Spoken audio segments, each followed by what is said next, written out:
नमस्कार मंडळी, साध्या सोप्या रेसिपीजमध्ये मी पूनम तुम्हाला आज दाखवते कॉर्न आणि पनीरचे पराठे। आज आपण स्टफ पराठे बनवणार आहोत, जे की मी लहान मुलांसाठी बनवते। त्यामुळे अगदी कमी तिखट असे पराठे असणार आहेत आणि तुम्हाला जर तिखट हवे असतील तर 2 हिरव्या मिरच्या तुम्ही ॲड करू शकता। रेसिपीला सुरुवात करूया। त्याचबरोबर मी इथे भाज्या खूप कमी वापरते, पण तुम्ही कॅप्सिकम, कॅरेट असं ॲड करू शकता। तर सुरुवात करूया। लागणारं साहित्य: अर्धा कप आपल्याला कॉर्न लागणार आहेत, 1 कप पनीरचे क्यूब घेतलेत मी इथे, 1 छोटा कांदा सोलून घेतला आहे, त्याचबरोबर थोडीशी कोथिंबीर घेतली मी इथे आणि आपल्याला ऑरेगानो लागणार आहे अर्धा चमचा, मीठ चवीपुरतं, 7 ते 8 लसणाच्या पाकळ्या, थोडेसे चिली फ्लेक्स आणि अर्धा चमचा आपल्याला लागणार आहे मॅगी मसाला। तर कढई तापत ठेवणार आहे मी, त्यामध्ये मी पाणी घालून घेते 1 कपभर आणि त्यात हे कॉर्न मी बॉईल करून घेणार आहे। 5 ते 7 मिनिट हे कॉर्न बॉईल होऊ द्यात, तर बाकीची तयारी करून घेऊयात।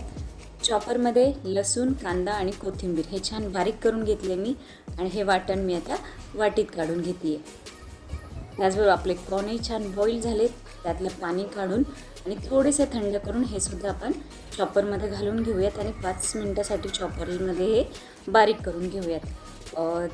कढई तापत ठेवली, कढईमध्ये तूप घातले मी 1 चमचाभर आणि त्यामध्ये कांदा, लसूण हे सारण आपण घालून घेऊयात। मी तूप वापरते, तुम्ही बटरसुद्धा वापरू शकता किंवा तेल जरी वापरलं तरी काहीच प्रॉब्लेम नाही। या स्टेजला तुम्ही ह्याच्यामध्ये हिरवी मिरची, ढोबळी मिरची, गाजर हे असं सुद्धा चॉपरमध्ये छान बारीक करून ॲड करू शकता। तर आपले कॉर्न असे अर्धे अर्धे कट करून झालेत, त्यामध्ये आपण पनीर आणि बाकीचे जेवढे मसाले आहेत ते सुद्धा ॲड करून घेऊयात। कांदा परतताना मी त्यामध्ये थोडंसं मीठ घातलं होतं आणि ह्याच्यामध्ये थोडंसं मीठ घालते। मॅगी मसाल्यामध्ये सुद्धा मीठ असतं, त्यामुळे तुम्ही सांभाळूनच मिठाचा वापर करा।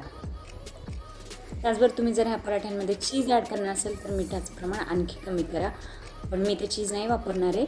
मी ह्याच्यामध्ये मॅगी मसाला, ऑरेगानो, चिली फ्लेक्स, थोडंसं मीठ असं ॲड करून घेतली आणि हे छान बारीक करून घेते। त्याचबरोबर तुम्ही ह्याच्यामध्ये मिरी पावडरसुद्धा ॲड करा, मी शेवटी ॲड केली आहे।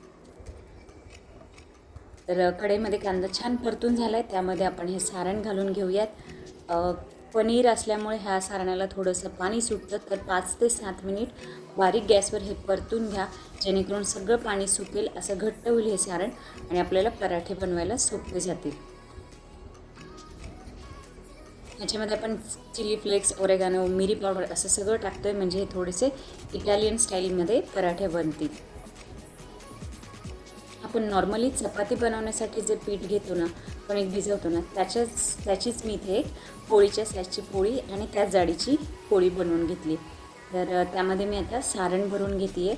एक मीडियम साईजचे 2 चमचा असं मी सारण घातले, हाताने मी ते इव्हनली स्प्रेड करून घेते स्क्वेअर शेपमध्ये आणि आता चारी बाजूने आपण हा पराठा फोल्ड करून घेणार आहोत, जेणेकरून सारण आतमध्ये छान बंद होईल आणि आपले पराठे फाटणार किंवा फुटणार नाही। तर थोडंसं अगदी हळू हाताने मी ह्याला प्रेस करून घेतले आणि वरनं पीठ लावून मी एकाच बाजूने असं हे लाटून घेते, जेणेकरून उलटताना वगैरे ते तुटण्याची भीती नाही। तवा तापत ठेवल्या, तव्याला मी थोडंसं तूप लावून घेणार आहे, कारण पराठा चिटकायला नको। अशा प्रकारे आपला सुंदर पराठा लाटून तयार आहे। हा आता मस्त लाल भाजून घेऊयात। तुम्ही सारण बनवताना त्यामध्ये चीज घातलं तरी चालेल किंवा पराठे बनवून झाल्यावर जर वरून चीज किसून दिलं ना मुलांना, तर मुलं खूप आवडीने खातात हा पराठा। तर मस्त भाजून झालेत, खूप टम्म फुगतात हे पराठे, कारण आपण त्याला छान बंद केलेलं आहे। त्याचबरोबर पूर्ण थंड करून तुम्ही हे पराठे टिफिनमध्ये सुद्धा देऊ शकता मुलांना। तर हे मी पराठे बनवून घेतले आणि कट करून तुम्हाला दाखवते आतमध्ये सारण किती इव्हनली स्प्रेड झाले आणि भरपूर सारण बसतं जर तुम्ही अशा प्रकारे पराठे बनवले तर। तुम्ही सुद्धा नक्की बनवून बघा आणि मला कमेंटमध्ये सांगायला विसरू नका कसे बनले होते पराठे। मी माझ्या चॅनलवर अशाच साध्या सोप्या रेसिपीज अपलोड करते, ज्या की मी माझ्या घरामध्ये माझ्या फॅमिलीसाठी बनवते। रेसिपी शेवटपर्यंत पाहताय त्यासाठी तुमचे खूप खूप आभार। रेसिपी लाईक करा, शेअर करा आणि माझ्या चॅनलला सबस्क्राईबसुद्धा करा। Thank you so much, bye.